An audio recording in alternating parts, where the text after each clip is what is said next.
Good morning mga boss. Isa po sa pag-uusapan natin ngayon ay yung common na nasasabi ng mga customer pagka nagpupunta sila dito sa shop. Kagaya nung minsan yung isang customer natin, Honda Accent, kulang sa lamig yung aircon niya. Kaya sabi niya, papadagdagan lang niya ng Freon. Actually kasi ang aircon ay hindi mababawasan ng Freon kung walang leak. Hindi kagaya ng gasolina or yung diesel, nakokonsume siya ng sasakyan. Pero yung Freon po, kahit ilang taon po kung bilangin yan, hindi po yan na nauubos kung hindi lang magkakaroon ng leak. At kung hindi ka lang magpapalinis ng sasakyan, hindi matatanggal yung Freon. Yun po yun. Kaya sa mga may sasakyan dyan, pagka nagkulang yung Freon nyo, nawala yung lamig ng aircon nyo, ang tendency po niyan 100% may leak po yung aircon nyo, may leak yung system ng sasakyan nyo. Kaya ang mas maganda po dyan, pagka mga ganyan ang problema ng aircon nyo, ipa-check nyo po siya. Huwag na lang, kasi minsan di naman natin maiwasan, kulang sa budget, so padagdagan muna ng Freon.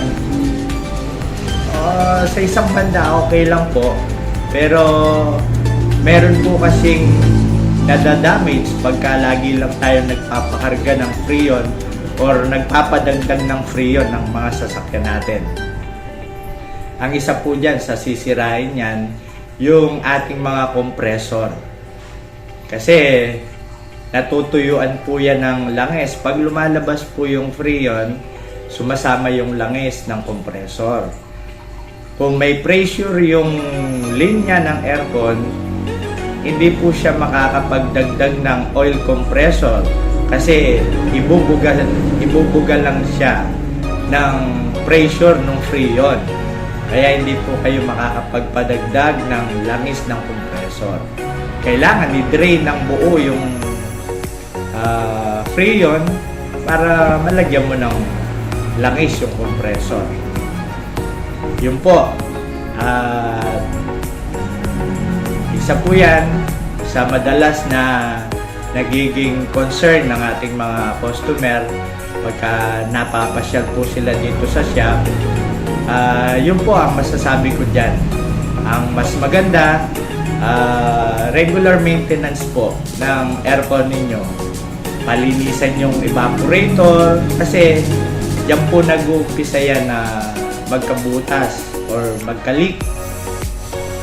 Nasisira po yan ng sobrang dumi pagka hindi talaga siya na-maintain na nagpapalinis kayo yearly, mga ganun po, nabubutas siya sa dumi. Kaya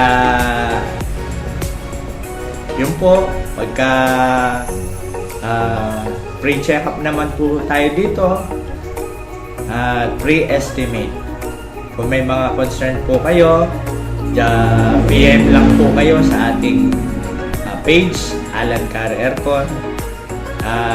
Sasagutin po natin yan pagka nabasa po natin yung kung may mga tanungan po kayo.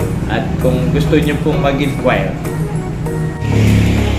At kung hindi pa po kayo nakasubscribe dito sa ating YouTube channel, paki-subscribe na rin po at paki-like and share. At pakipindot na rin po yung ating notification bell para lagi po kayong updated sa ating mga susunod na video. Hanggang sa muli,